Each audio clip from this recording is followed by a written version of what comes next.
شروع ہوئی۔ جب صفیں درست ہو گئیں تو آپ نے صلی اللہ علیہ وسلم نے لشکر کو ہدایت فرمائی کہ جب تک آپ سے آخری احکام نہ ملیں جنگ شروع نہ کریں۔ اس کے بعد طریقہ جنگ کے بارے میں بھی آپ نے خصوصی رہنمائی فرمائی کہ جب مشرکین جمگھٹا کر کے تمہارے قریب آ جائیں تو ان پر تیر چلانا اور اپنے تیر بچانے کی کوشش کرنا، یعنی پہلے ہی سے فضول میں تیر اندازی کر کے تیروں کو ضائع نہ کرنا، کیونکہ ظاہر بہت محدود جنگی سامان تھا نا، اور جب تک وہ تم پر چھا نہ جائیں تلواریں نہ کھینچنا۔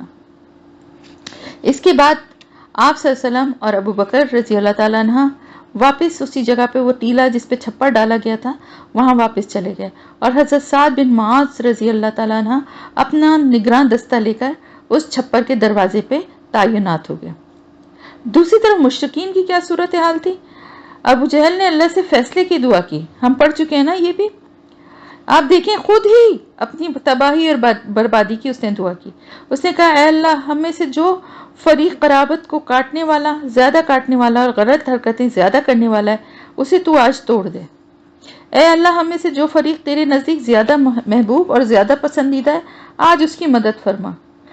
اور ہم قرآن میں پڑھ چکے ہیں کہ اللہ تعالیٰ نے فرمایا کہ آیت کا ترجمہ بتا رہی ہوں کہ اگر تم فیصلہ چاہتے ہو تو تمہارے پاس فیصلہ آ گیا، اور اگر تم باز آ جاؤ تو یہی تمہارے لیے بہتر ہے، لیکن اگر تم اپنی اس حرکت کی طرف پلٹو گے تو ہم بھی تمہاری سزا کی طرف پلٹیں گے، اور تمہاری جماعت اگرچہ وہ زیادہ ہی کیوں نہ ہو تمہارے کچھ کام نہ آ سکے گی، اور یاد رکھو کہ اللہ مومنین کے ساتھ۔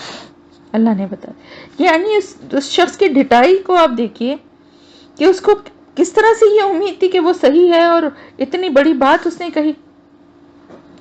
اب جب جنگ شروع ہوئی تو سب سے پہلے جو ہے کیا ہوا، عتبہ جو ہے وہ سینہ تان کر لشکر سے باہر آیا، یہی لشکر کا سردار بھی تھا۔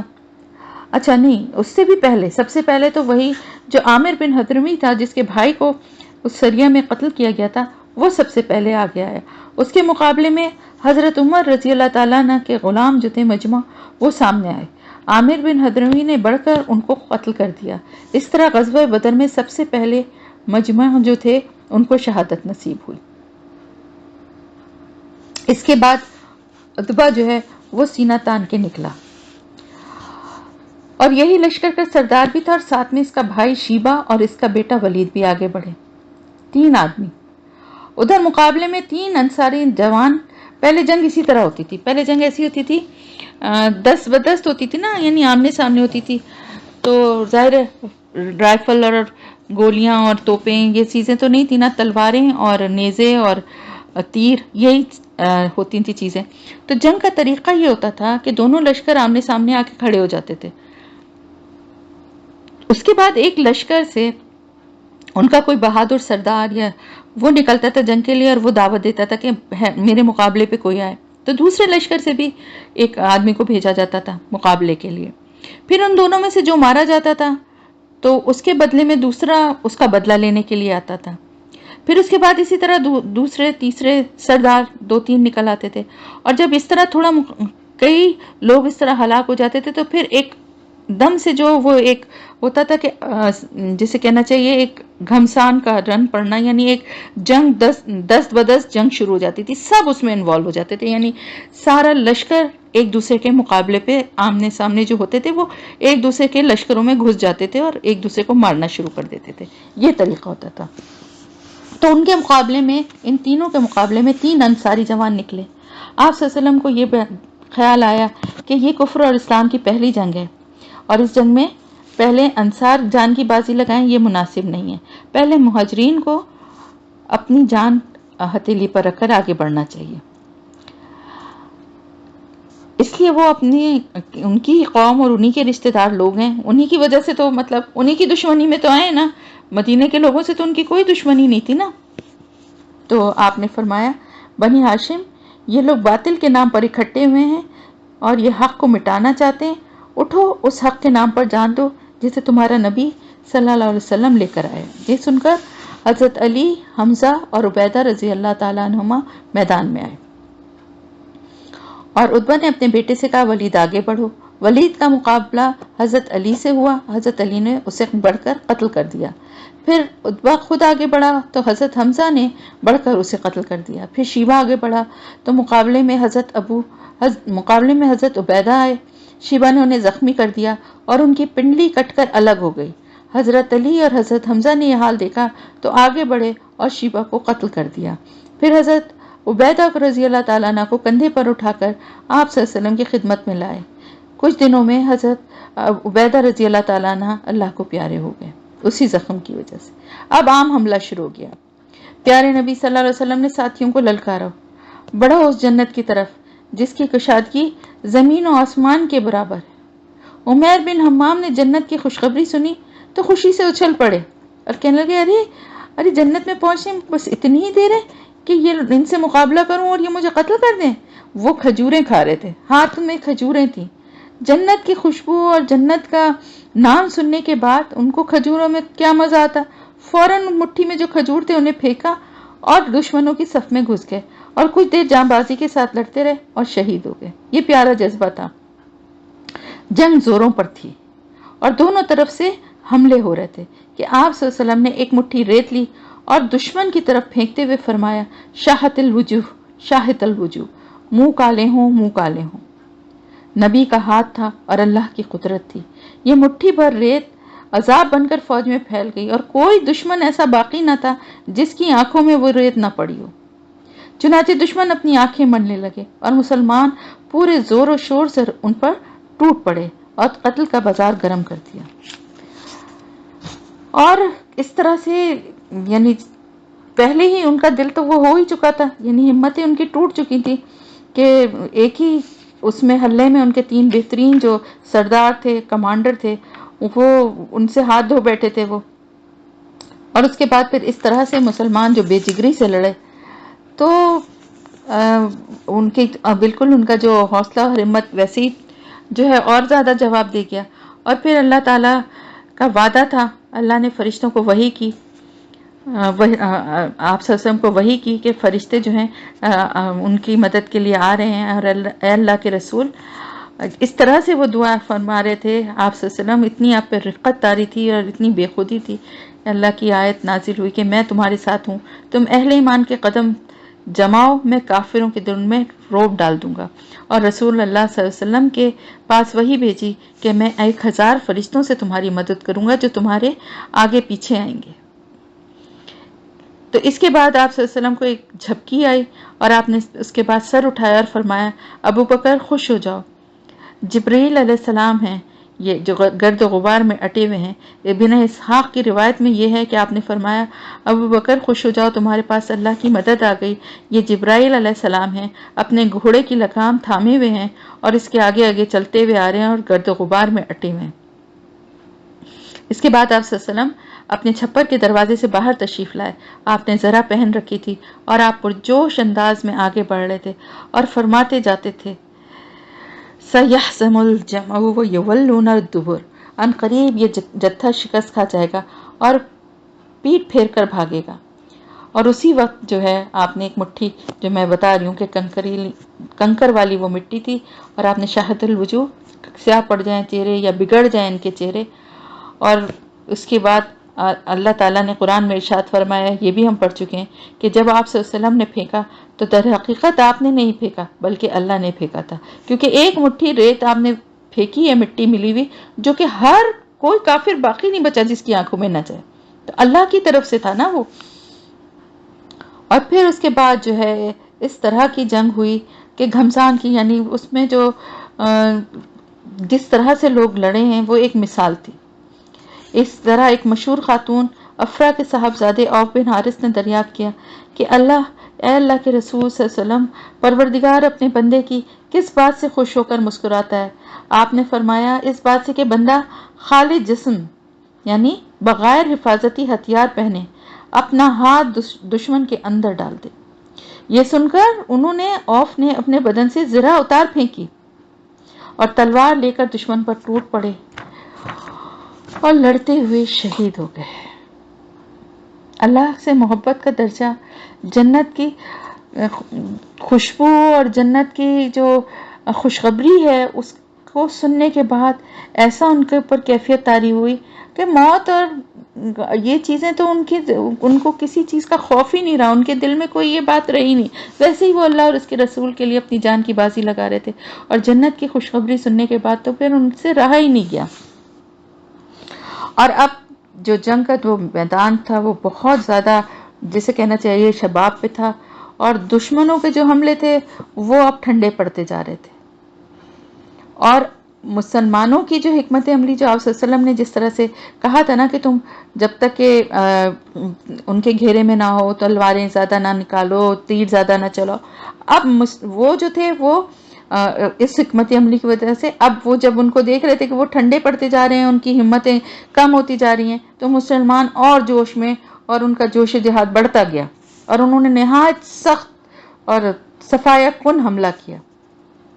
صفے کی صفے انہوں نے کاٹ دی، گردنیں کاٹتے ہوئے آگے بڑھ رہے تھے. ان کے جوش خروش میں یہ ان کو جتنا وہ مارتے جا رہے تھے اتنی اس میں اور تیزی اور جوش آتا جا رہا تھا.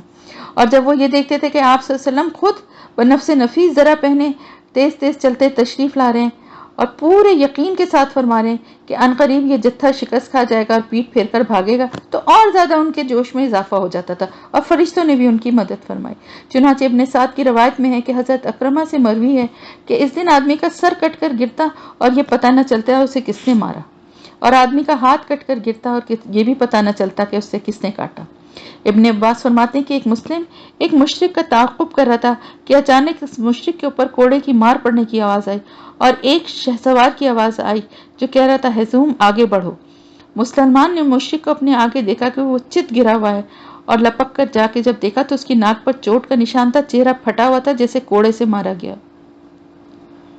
اس انصاری مسلمان نے آپ صلی اللہ علیہ وسلم سے آ کر یہ ساری بات بتائی تو آپ نے فرمایا تم سچ کہتے ہو، یہ آسمان کی طرف سے مدد تھی. ابو داؤد کہتے ہیں کہ میں ایک مشرک کو مارنے کے لیے دوڑ رہا تھا کہ اچانک اس کا سر میری تلوار پہنچنے سے پہلے ہی کٹ کر گر گیا. میں سمجھ گیا کہ اسے میرے بجائے کسی اور نے قتل کیا ہے. ایک انصاری حضرت عباس بن عبد المطلب کو قید کر کے لایا تو حضرت عباس کہنے لگے واللہ مجھے اس نے قید نہیں کیا ہے، مجھے اس نے نہیں قید کیا بلکہ مجھے تو ایک بے بال کے سر والے آدمی نے قید کیا ہے جو نہایت خوبرو تھا اور ایک چتکبرے گھوڑے پر سوار تھا. اب میں اسے لوگوں میں نہیں دیکھ رہا ہوں. تو انصاری نے کہا اے اللہ کے رسول صلی اللہ علیہ وسلم انہیں میں نے قتل کیا. آپ نے فرمایا خاموش رہو، اللہ نے ایک بزرگ فرشتے سے تمہاری مدد فرمائی ہے. اور جیسا کہ میں نے آپ کو بتایا تھا کہ ابلیس جو تھا وہ سراقہ بن مالک کی شکل میں اس لشکر کے ساتھ آیا تھا اور اب تک مشرکین سے جدا نہیں ہوا تھا، لیکن جب اس نے مشرکین کے خلاف فرشتوں کی کارروائیاں دیکھی اور دیکھا کہ فرشتے ان کی مدد کے لیے آ گئے تو الٹے پاؤں پلٹ کر بھاگنے لگا، مگر حارث بن حشام نے اسے پکڑ لیا. وہ سمجھ رہا تھا کہ واقعی یہ سراقہ ہی ہے، لیکن ابلیس نے حارث کے سینے پہ ایسا گھونسا مارا کہ وہ گر گیا اور ابلیس نکل کر بھاگا. مشرکین کہنے لگے سراقہ کہاں جا رہے ہو؟ کیا تم نے یہ نہیں کہا تھا کہ تم ہمارے مددگار ہو، ہم سے جدا نہ ہو گئے؟ اس نے کہا میں وہ چیز دیکھ رہا ہوں جسے تم نہیں دیکھتے، مجھے اللہ سے ڈر لگتا ہے اور اللہ بڑی سخت سزا والا ہے. اور اس کے بعد وہ بھاگ کر سمندر میں جا گرا. شکست فاش ہوئی ان کو، مشرکین کو. ان کے لشکر میں ناکامی اور اضطراب تو پیدا ہو ہی گیا تھا، اور اس پر سے مسلمانوں کے سخت اور تابڑ توڑ حملوں سے ان کی صفیں درہم برہم ہونے لگیں، اور معرکہ جو ہے وہ اپنے انجام کے قریب جا پہنچا، اور ان میں پھر بھگدڑ مچ گئی. مسلمان مارتے کاٹتے اور پکڑتے باندھتے ان کا پیچھا کرتے رہے یہاں تک کہ ان کو بھرپور شکست ہو گئی. طاغوت اکبر ابو جہل جو تھا، اس نے جب اپنی صفوں میں اضطراب کی ابتدائی علامتیں دیکھیں تو اس نے یہ چاہا کہ وہ اس سیلاب کے سامنے ڈٹ جائے. چنانچہ اپنے لشکر کو للکارتا ہوا اکڑ اور تکبر کے ساتھ کہتا جا رہا تھا کہ سراقہ کی کنارہ کشی تجھ سے تمہیں پست ہمت نہیں ہونا چاہیے، کیونکہ اس نے محمد صلی اللہ علیہ وسلم کے ساتھ پہلے سے ساز باز کر رکھی تھی. تم پر عتبہ شیبہ اور ولید کے قتل کا بھی کوئی ہول یا کوئی وحشت نہیں ہونی چاہیے، کیونکہ ان لوگوں نے جلد بازی سے کام لیا تھا. لات و عزیٰ کی قسم ہم واپس نہ ہوں گے یہاں تک کہ انہیں رسیوں میں جکڑ نہ لیں. دیکھو تمہارا کوئی آدمی ان کے کسی آدمی کو قتل نہ کرے، بلکہ انہیں پکڑو اور گرفتار کرو تاکہ ہم ان کو ان کی اس بری حرکت کا مزہ چکھائیں. یعنی غرور اور تکبر کا بھی یہ حال تھا، لیکن اس غرور کی حقیقت کا اس کو بہت جلد پتہ چل گیا، کیونکہ چند ہی لمحوں کے بعد مسلمانوں کے جو حملوں میں جو تندی اور تیزی آئی تو مشرکین کی جو صفیں تھیں وہ پھٹنا شروع ہو گئیں، لیکن ابو جہل نے اب بھی اپنے ارد گرد مشرکین کا ایک غول جمایا ہوا تھا اپنے بچاؤ کے لیے۔